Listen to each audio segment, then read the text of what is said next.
passionate, driven, enthusiastic, euphoric. This is who we are as entrepreneurs. But how we leverage these incredible attributes to dream and build businesses that scale and grow is what this podcast is all about. Hello, I'm attorneypreneur Josh Brown, and welcome to Franchise Euphoria.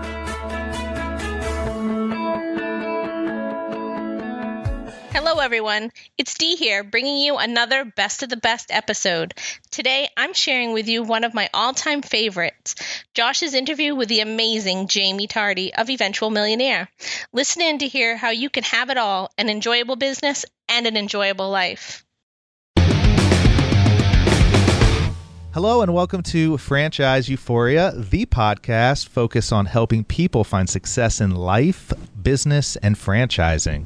Today, I am over the moon to have Jaime Tardy on the show. Jaime is a business coach and speaker that helps entrepreneurs reach their goals. Jaime and I have never met in person, but I consider her a friend and a mentor, as I've had the privilege of speaking to her numerous times. And she was instrumental in helping me get this podcast up and going.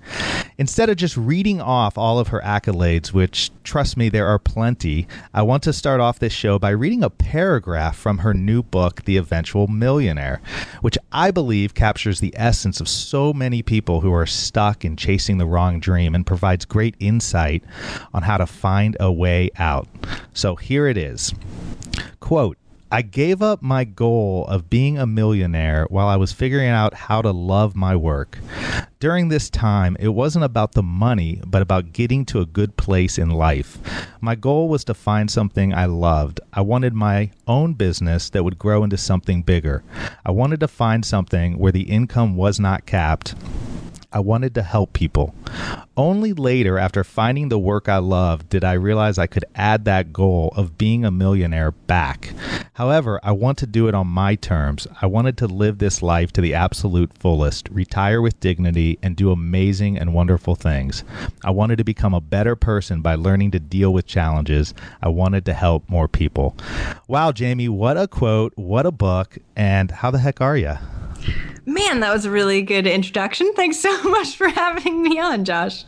Well, no, that's awesome. I love the book. I love your podcast. I love what you're doing. And before we dive into all of that, please tell the one or two people out there who may not know much about you or your backstory a little bit about yourself.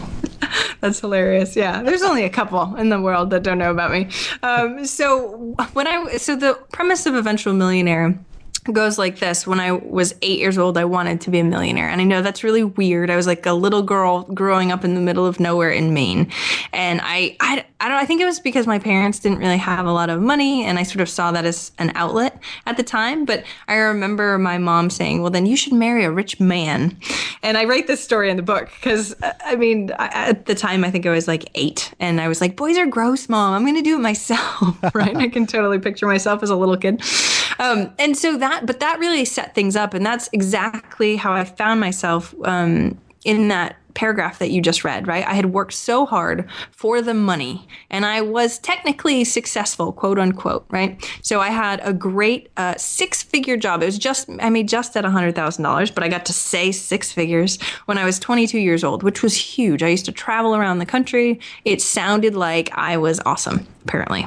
But it turns out I was not happy at all. And it's sort of like that quarter life crisis, right? You've worked so hard growing up, going to school, right? I had just graduated from college and realizing, oh, shoot, maybe I didn't pick the right thing. And so realizing that you're not happy is tough because, again, you've worked so hard trying to change that course. Seems almost impossible when you're there. And thankfully, once you're past that, right now I can look back and go, oh yeah, I'm really happy I did that. But at the time it was ridiculous. And so being able to sort of tell my story and explain to people, because I also paid $70,000 off in debt because I was in tons of debt also, even though I made a bunch of money, and being able to tell my story and help other people realize that, you know, it's not about the money. It's very important. Don't get me wrong. I think we all have to be millionaires in order to retire okay. But long term, it's really, really about your life. and how important is it to you to live a life that you love? And so that's sort of the story. An eventual millionaire, I like to say, because most people just assume it's about the money. We have t-shirts that say eventual millionaire. The book is Eventual Millionaire.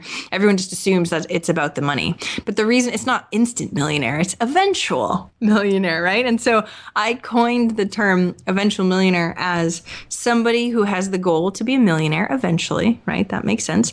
But they want to do it on their own terms. They want to have an enjoyable life and an enjoyable business, because the people that I talk to in the book and are all business owners. I was a business coach before I ever started this podcast interviewing millionaires, and reading the book, The Millionaire Next Door by Thomas Stanley, which is a great book also, talks about how most of the people that he surveyed were business owners. And so the eventual millionaire sort of encapsulates that, because I really feel like being a business owner gives you that freedom and that life more than just working for someone else, if that makes sense. Oh, yeah. Wow, we got some drag racing going on. Seriously, wow, that was pretty good. That was great.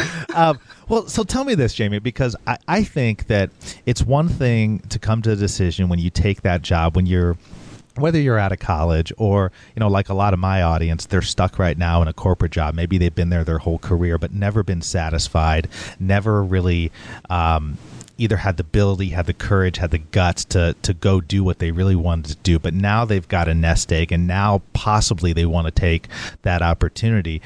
To me, it just takes a lot of courage to then make the decision and move forward towards that next step.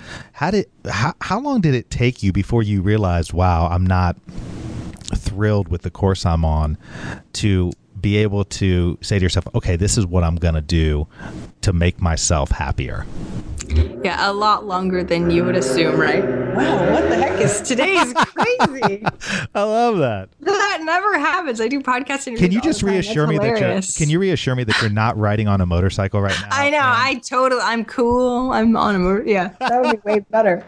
It's so funny. It's a gorgeous day here in Austin, and there's a stop sign sort of close and like a pond next to my house. And so apparently people are, excited about the day too and want to be drag racing. I don't know. I love that. Anyway, side note, right? So I think one of the things that's funny about the question you ask is that you hope it takes an instant, right? Oh, I'm unhappy. Let's do something about it. And it never ever does. I mean, in the people I've interviewed and in myself, my dad always told me to work for myself. And I was like, yeah, but you don't understand, Dad. We have to go into corporate. You have to get a good job. Like the security is there, all that fun stuff. And then my husband for a very long time also was like, you hate your job, quit. And I'm like, you don't understand. I have a stable job. He was a performing artist, and so he had a very variable income. And I was like, I have a stable income. I'm not giving that up, right? Yeah. And even if I hated it, I mean, it got to a point where like I was miserable. I was working so many hours a week. They would call me on Friday and go, oh, you have to fly out this weekend. And I'd be like, I have plans with friends tomorrow, Saturday, supposed to be my day off. And they'd be like, well, a customer's really upset, so we need to fly you out there to make them happy. And I'm like, seriously? Like, I don't have any control over my life and my time. And I did that for it felt like a very long time before I had the realization, like, okay, I have to do something. And that do something was like, okay, I finally had the realization. It wasn't because I made the decision. It was because I wanted to have a baby. So something outside of myself really was that catalyst, which I try to explain to people. It's, I wish it was me, I couldn't do it on my own. I needed some sort of outside catalyst. But it's really interesting. The people that do it on their own, it takes them a little even longer than they probably want, because it's scary to do that, right? It's risky, so you think.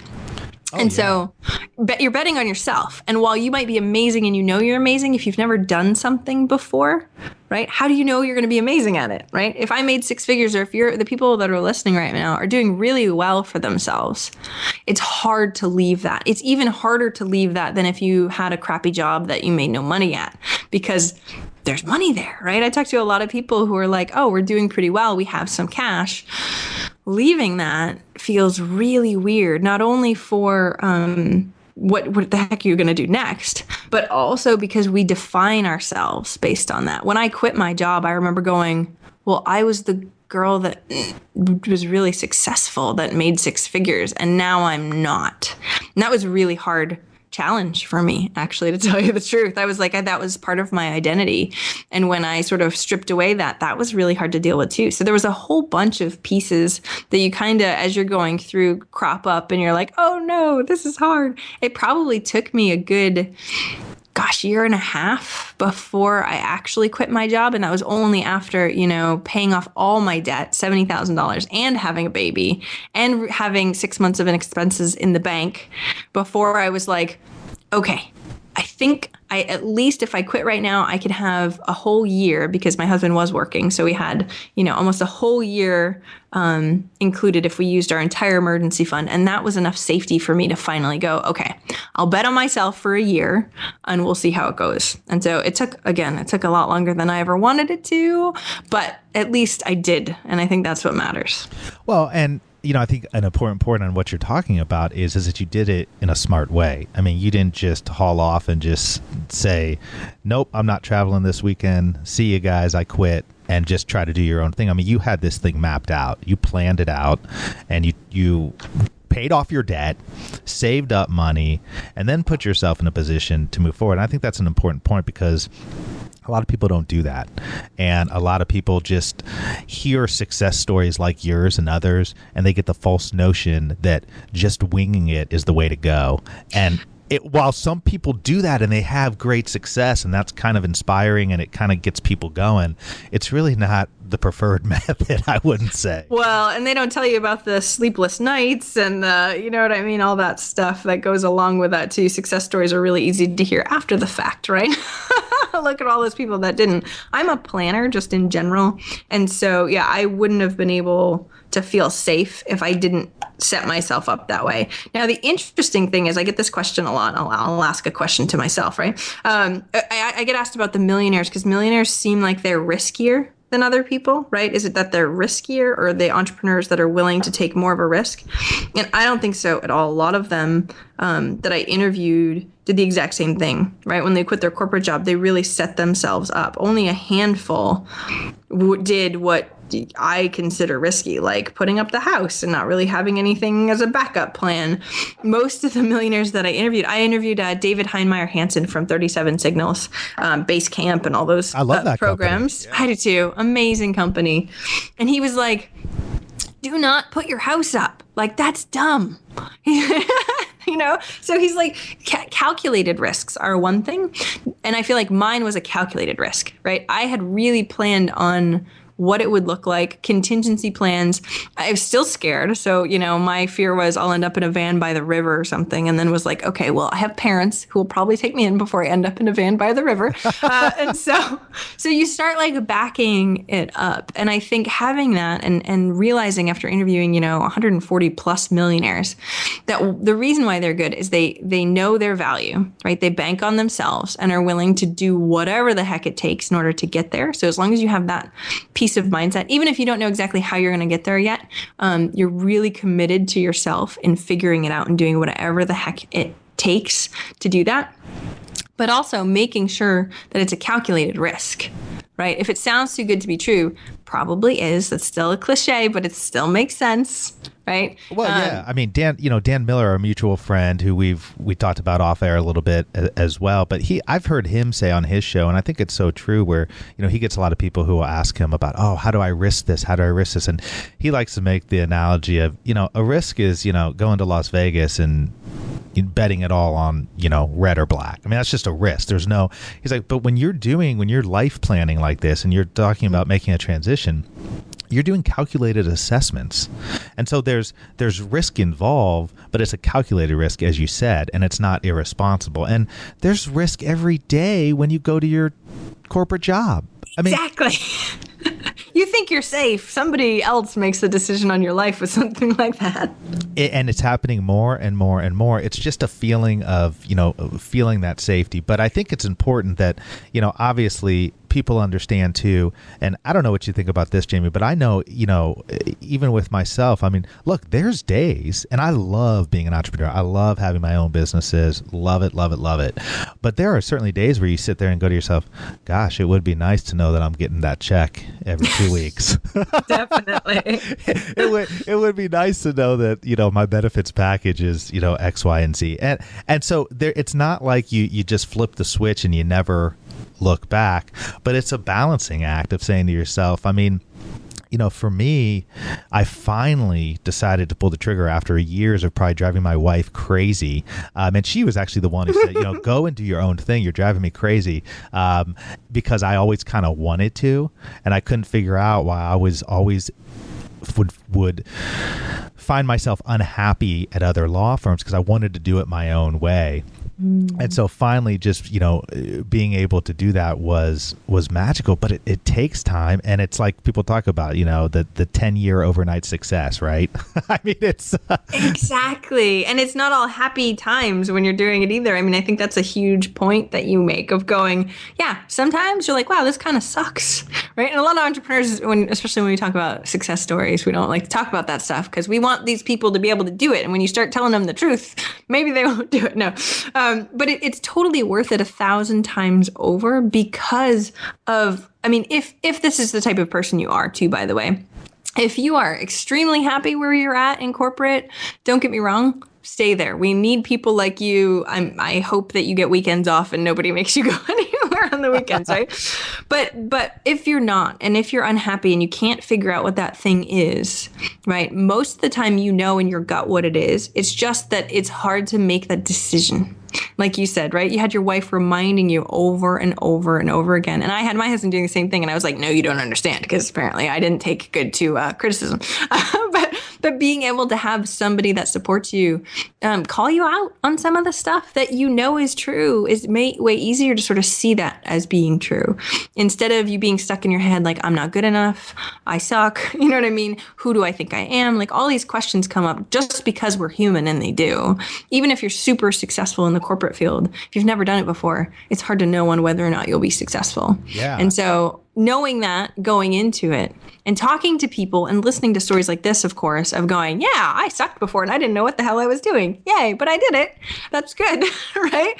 I think that's one of the biggest pieces that you can start doing. Start surrounding yourself. We started talking about mastermind groups. Start surrounding yourself with people who want more, who are more like you, similar, like-minded people. And then you won't feel so crazy or like you suck so much, because you'll start going, oh, wait, I'm kind of like them. And maybe they're more successful than I am in terms of that stuff. And so you start taking those incremental changes. And don't worry, it's a process. If you're not there yet, as long as you keep your eye on the prize and that's what you want, even if it takes you 5 years, you're still moving forward in that process, no matter how slowly, until you're comfortable with whatever that risk is, even if it's slight, that you're going to take. So don't kill yourself trying to figure this out in 10 days or anything like that. Just know that it's a process that you're on right now. Well, I love how you mentioned process, because of course here at Franchise Euphoria, we're all about process. Oh yeah. And tried to, implement systems and so forth. You talk about how eventual millionaires put the process of making money in perspective. What do you mean by that? So, okay, a lot of the times people will go, I want money, right? And it's all about the money. And being able to sort of take a step back, or I don't know if you probably know a lot about this, but thinking about like the E-myth, right? Working on your business instead of working in your business. I like to have people do the same thing with their finances and in regards to money, because I think one of the things that's really important is we get so caught up emotionally into money and what it is and worth. And maybe even you're the type of person who are like, money's dirty and all the people that have lots of money are dirty. I mean, hopefully you're not, because that's a limiting belief, but really paying attention to what we have in our heads, because these are all just perspectives, right? And being able to instead look at it as a numbers game and a process, and being able to go, okay, instead of being in it all the time, right? Oh, I need money, I don't have enough, blah, blah, blah. You look at it logically and outside of yourself and the way that things are going and go, okay, logically, what would this look like? If I were to set this up in a way, making it easier, make the decision once, have it be one of those things. I mean, that's what I tried to do at the beginning of the book, is sort of show you my process for dealing with your money so you can control your money instead of your money controlling you. And I think the money controlled me for a very long time. It made my choices for me. It did things like that, oh, well, I have to do this because I need the money, or I can't do that because I don't have the money. And being able to instead flip the switch and be like, I make the choices, right? My money doesn't make my choices. I make my choices. That's a huge shift. And I try and get as many people as I can to sort of start understanding what that is, so that way they can make that shift too if they're not there already. So how do you actually make the money decisions in your business? Because, obviously, as we're touching on right now, having practical, effective, and efficient systems for your business and understanding your own limitations as an entrepreneur, as a business owner, go hand in hand to having long-term success. But gosh, it's much easier said than done. Do you have any tips for people out there who are right now sort of feeling that pressure of they've got 10 million things going on, they're trying to keep things juggled and just keep things up in the air? How do you go about taking sort of a self-assessment of yourself and then actually implementing systems in a smart way? So I'm a business coach. I do this with people all the time. So let me give you some tips, right? Because I think some of this stuff is, like you said, easy to sort of be like, yeah, that's a good idea. And then implementation's a little bit harder. So a couple things that I do, I'll give you one or two things that I do, and then I'll give you some stuff that I suggest for other people too. So personally, having to do with finances, I need to know what my strategies and my focuses are for the year or the 6 months or whatever it is, before I can make money decisions. Right? You just need to know what that focus is before you can make any money decisions. Otherwise, you're taking a shotgun approach. And I think a lot of people do this, especially newer entrepreneurs in general. But when we go, oh, that was a good idea, I heard this. Oh, we're like squirrels, right? We're like ADD going squirrel, right? It's one of those things where it seems like a good idea, and then we don't measure it either. So maybe we try marketing tactics and we're like, oh, let's try this marketing tactic. Oh yeah, that didn't really work, or that did really work. And then you kind of don't remember any of the results or what was worth it, what wasn't worth it, right? So you start setting up these systems. And this is what I do with a lot of my clients, of going, okay, let's put a framework around it. We can only do one thing at a time. Unfortunately, in business, I try and have people, pick only 2 goals, because when we start going crazy, it just makes smaller incremental progress, and you're not as happy being with that because you're like, okay, great. Now I'm not even moving very fast.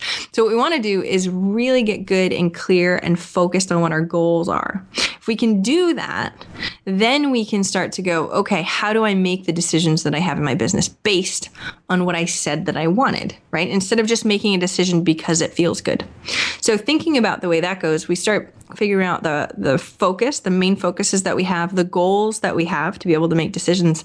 And then in dealing with money specifically, budgets, right? Almost every company I go into doesn't have a budget, no matter how big they are.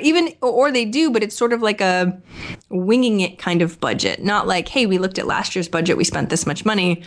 Looking at this year, how much does it look like? And so being able to really have that traction and data and setting up those systems in order to make that work is hard, because we're running around like chickens with our heads cut off in our business, going like just trying to keep afloat most of the time. But being able to set those up will allow you to start catching up, right? Getting your head above water, starting to be able to make better decisions based on better information, because you've measured stuff. And you can go, when say Christmas is coming up, and you go, okay, great. Let's look at everything last year. Last year we spent this much money. This year we want to ramp up a little bit. These are the marketing tactics that worked last year. Let's do more of that. Right? We're basing it on stuff. And the only reason why we have that is because we started measuring it, right? And a lot of companies, especially newer, don't do that at all. We're, like I said, going, hey, that sounds like a good idea. Let's try that. Hey, that works. Let's do that, instead of really coming from a basis. And so being able to sort of systematize the way you run things, makes it so you don't have to make as many decisions every single time. I mean, you know this, Josh, right? So funny. You go into businesses and I look at it and I go, you're making a new decision for the same thing every week or every month. Whereas if you put a process in place, you will not have to be making that decision. It'll already be made for you, or your employees will know what it is, or something like that. So being able to have that piece takes your decision-making capacity way lower, thankfully, because entrepreneurs, we only have so much capacity for decision. I know, because when we we just recently moved to Austin. So we moved to Austin. I had the book launch 2 weeks later. We sold the house beforehand. So we were like pretty much homeless, living with friends. We sold everything we owned. I spoke in Vegas for a week while we were homeless. And then we went on a Disney cruise because my husband performs there at the same time. And I'm going like, there's way too many decisions in that. Like, where are we going to live? Number one, like all of these things. My brain was fried, especially after the book launch when everything went crazy. God. I was like, how many decisions did I make in the past month and a half? It was ridiculous, seriously ridiculous. And so I could tell at the end, my decision-making skills were not as good as when I was feeling good and fresh and felt like I had something to go on. So being able to even pull that out, think about how many decisions you're making and how we can stop that a little bit, make one overarching decision so we don't have to continually decide. That's what having budgets and doing all that fun stuff in your money. If you've decided in advance when that, even in your personal life to make a decision, when you're at the checkout and you're like, ooh, this looks good. If you've already had that plan in place where you're like, yeah, I'm not going to buy any extra crap this week. Like that's just not in the budget right now. Then you don't do it. Right? The decision's already made for you, so you don't have to worry about it as much. Well, sometimes you do, but most of the time you don't. Well, it's like you'd mentioned Michael Gerber, who obviously I love him. I love his book. It changed my life, The E-Myth Revisited. But I heard I watched a video on YouTube from like years ago that he gave us an amazing presentation. It was like 30 minutes long, and I think it was from the 80s, and it was great. But he was talking about, he said something to the effect, and I'm paraphrasing here, but it was like, people go into business for themselves, and then a lot of them realize that they're working for an insane person. Themselves. Mm-hmm. Exactly. They're working for the worst person in the world, themselves, because they don't know what to do. They don't know how to do things. They're like you said, you're scattered. You're all over the place. So I think that's really, really great advice that you gave, and more people should do that. I think it's difficult when you're first starting out because a lot of times you just don't know. You don't have that track record, right? I mean, you don't have that measurement, but certainly, you should err on the side of being conservative, I would think, when you're first starting out. And then at the end of a year, at the end of a quarter or a couple quarters, take a look back, and now at least you have something to measure things by. Exactly. And the funny thing is since we were talking about risk before too, the people I interview are able to risk a lot more, or what looks like a lot more, right? Putting somebody who has a net worth of, $300 million plus is like, yeah, I'll totally put 10 grand on anything, right? Like 10 grand is almost nothing when you're thinking that huge. And so their decisions are different than the decisions that we make and what we're doing based on that side of the coin too. And so, but you won't be able to get there until you make the decisions now that are really important. So we're all growing as people, right? And so as you start moving forward, things start changing. Yes, you can risk a little bit more because you can bet on yourself probably a little bit more. And that, again, is all just a process. Well, and so, I mean, you as a business coach, you have to, I imagine, deal with mindset so often. I mean, mindset plays such a key role in the ultimate success of a business owner. I mean, what are some effective ways that you found to help business owners maintain a positive outlook during the most trying times? As we know, it can be difficult. Totally. Yeah. And you can't just go, hey, look at the bright side, right? Like, doesn't always work so well. It's hard because you have to sort of define it though too, because thankfully I work with some amazing people, and being able to work with these utterly amazing people who have positive attitudes in general is very different, right? Than trying to work with someone who is depressed anyway and trying to pull them out of that. So they're coming from probably usually a good mindset in general as far as a positive attitude. So they got a really good place to start. But yeah, everybody gets down once in a while, or you try something and it doesn't work the way you wanted it to. I mean, me too. I have a business coach and she's like, and that's okay, Jamie. And I'm like, yes. Okay. I know that's okay. A couple of the things that I try and do for clients is remind them of the vision, right? And to really show them, especially if we have a long-term vision in 5 years, how much does this really matter? The thing that you're going through right now, how much does it really, really matter? And I like to ask my clients, do you think you'll remember this 5 years from now? Right. And so if it's something like you lose 2 clients and you're like, oh my gosh, now I'm a little scared or whatever it is. And and like right now it feels really important, but 2 clients later, when, next month, maybe you'll get 2 new clients. You'll be like, oh, I don't know why I was really worried. I'm all set now, right? And 5 years from now, you won't remember that at all. So I either do that side of the coin of going, you know what? It's really not that big of a deal in the long run. Yes, you definitely have to work hard and get past it right now, but you will, because the people I work with are amazing people. So I can wholeheartedly say, well, you're going to get past this because this isn't going to stop you. And then move through it anyway. And then the other piece I like to do, I do this for myself mostly because I'm a big, I love like astrophysics and the universe and all that stuff. And realizing how insignificant we are, which is kind of funny, makes me feel better, to tell you the truth. So like I was thinking about it the other day. I know I am the crazy, insane person I'm working for, but I remind myself of this. I've tried it with clients before. It doesn't hit the mark as well as it hits for me, but I'll say it anyway, just in case. Because when you're looking at you and in your head, you are the most important thing, right? The thoughts you think, the situations you're in, it's sort of the what's in it for me, we care about us because we have to care about us.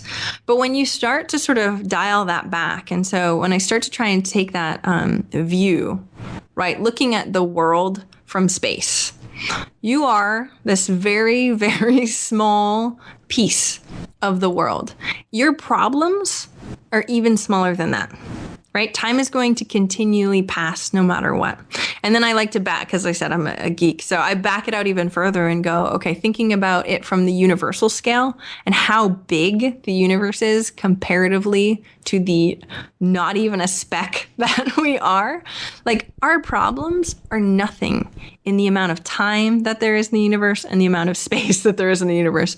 So if it's really not that big of a deal on how this turns out in the long run, then it's okay. Like this is going to pass no matter what. It's a very small and insignificant thing. Even if my perspective right now is like, oh my gosh, this is amazing. This is the worst thing that's ever going to happen.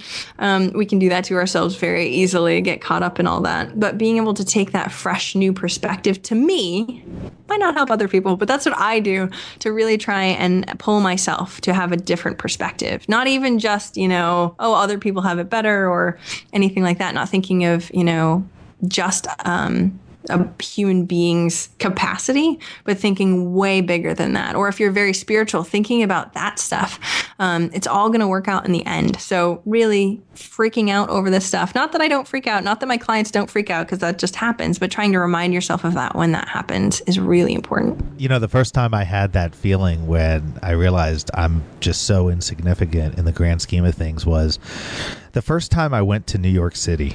It seems kind of strange, but I mean, I go to New York City. I'm like, you walk the streets of Manhattan and everything. And this was years and years ago when I was younger, a teenager. I'm like, gosh, there's this whole other world out there.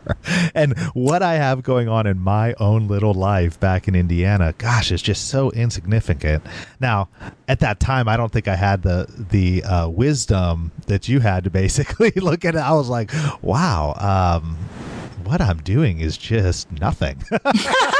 See, and that's how most people look at it. Like, oh, that makes me worse. And I'm like, no, to me, it makes your problems worse. So in the end, whatever you do, if it doesn't matter either way, but you can be happy in it, that's what I take from it. I take it as a positive, not a negative at all. Oh, I love that. Well, I mean, every entrepreneur needs to be resourceful in order to be successful. I mean, no matter how good the blueprint, there are going to be things that come up where the owner, the entrepreneur must be able to make a decision. And you interview millionaires every week, and you talk about this in your book as well. So you have an incredible network. But for those that don't have big networks or a lot of resources, how can they begin to build up their network so they have one before they need it?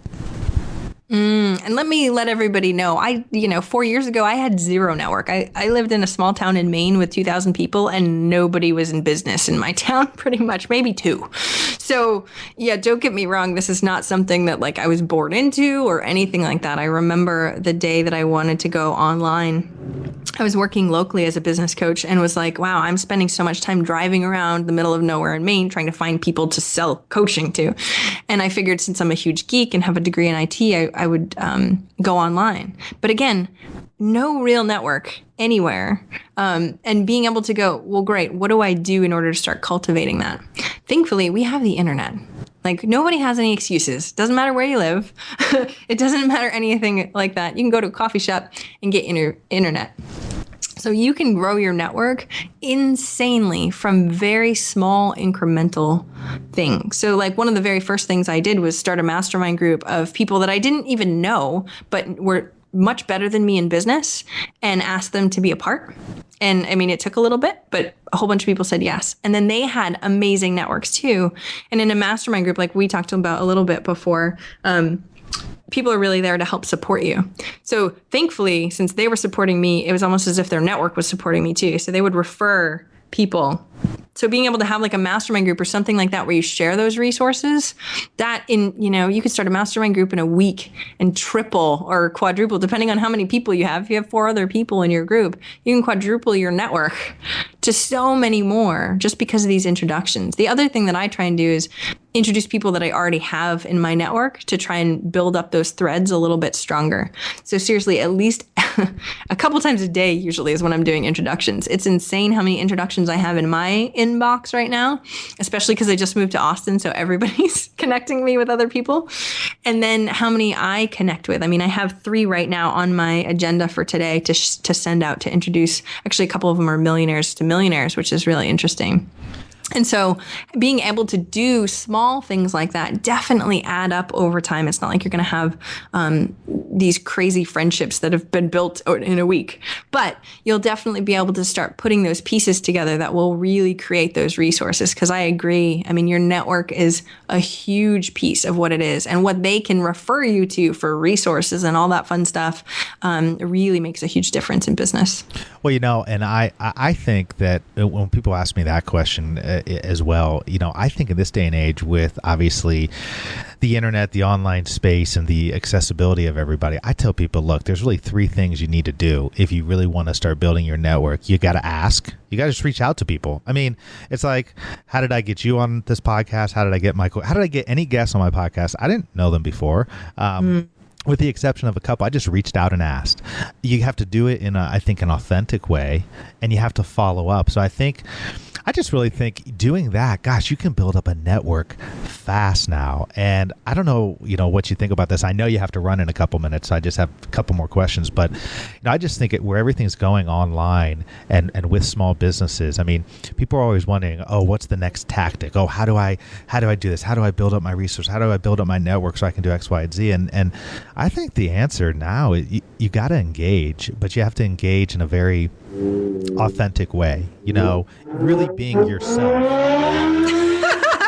Sorry. That's hilarious. Is that a cue for me to stop talking? Yeah, I have a little button here, Josh, and I'm just pushing it whenever. I love that. But I just think that's where it's so easy now that it's almost overlooked, right? I mean, but some people just aren't outgoing like that. I mean, I think you kind of have to have a little bit of the go-getter in you to go out there and reach out and ask people. But you can really build up a network now for cheap and build up, because it just takes, like you said, I mean, with a mastermind group with a couple connections, and then they make connections and they make connections on top of that. It's amazing. Just like with money, the compounding effect. Yeah, right? Exactly. And I just interviewed a guy, his name's Nick Webb, and he's a futurist. And it's really interesting to chat with him about like 3D printers and all that. And I was asking him, like, what does the next, 10 years look like, 20 years look like in business? And this is what I think, and this is what I'm sure you think too, is that those communities, everything's getting smaller. in terms of how we reach out, how we talk to people. We can talk to people with Google Hangouts across the world, right? And thankfully, because we're doing some amazing things in technology, and being able to know in this vast world, as we were talking about how amazing and vast this is, to find those people that are like-minded. Because what we want as humans is connection.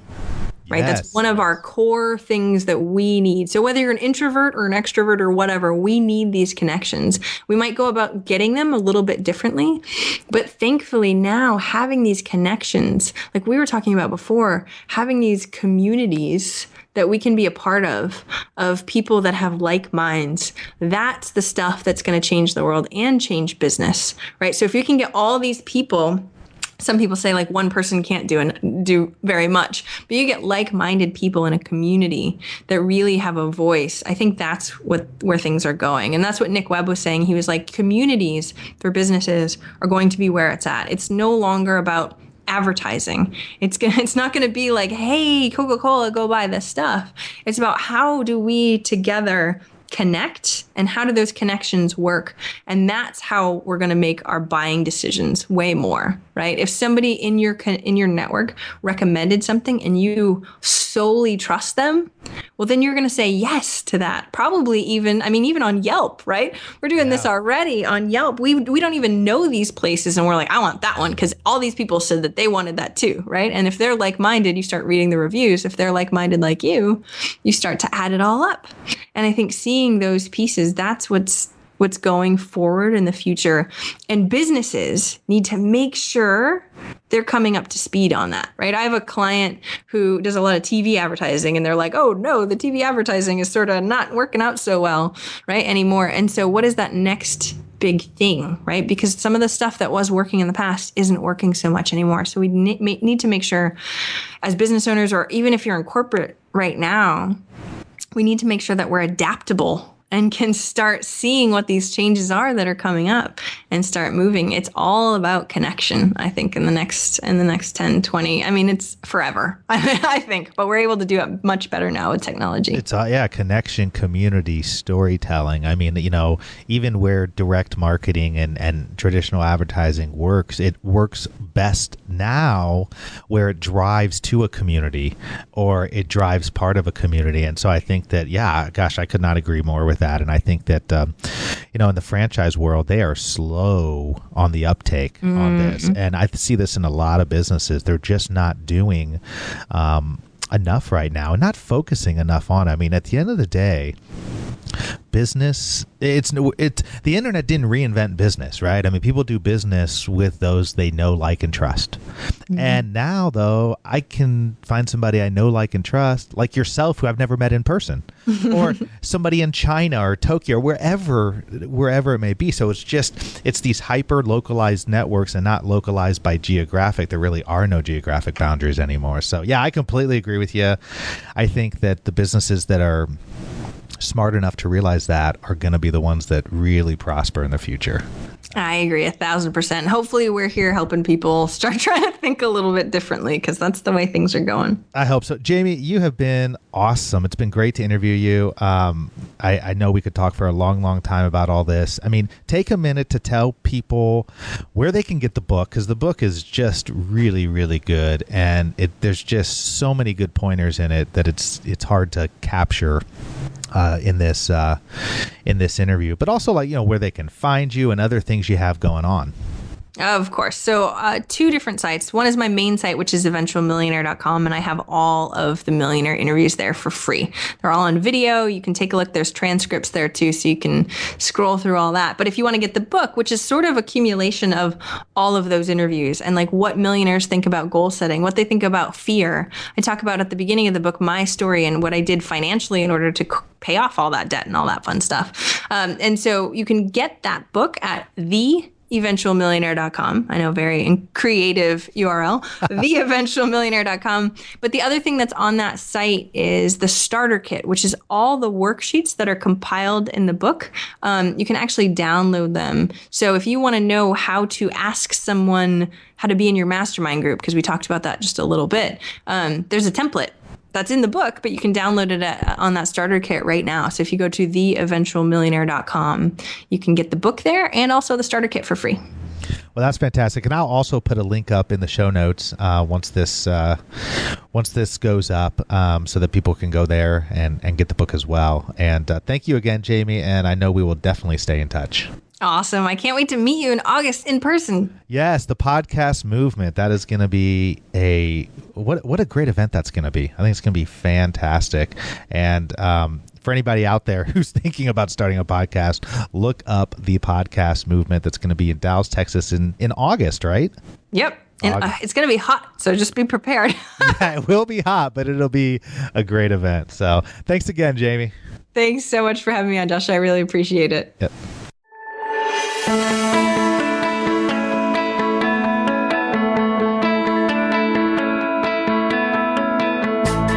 Thanks for being with us today on the Franchise Euphoria podcast. If you enjoyed this episode, please be sure to go to iTunes and provide a review. Also, please remember that although Josh Brown is a licensed and practicing attorney, nothing contained in this podcast should be construed as legal advice, because it is not. The information contained in this podcast is general and educational in nature, and none of it should be relied upon as legal advice. That being said, if you have questions for Josh and would like to contact him, please email him at josh@franchiseeuphoria.com. Thank you so much for listening, and we hope you tune in to our next weekly episode.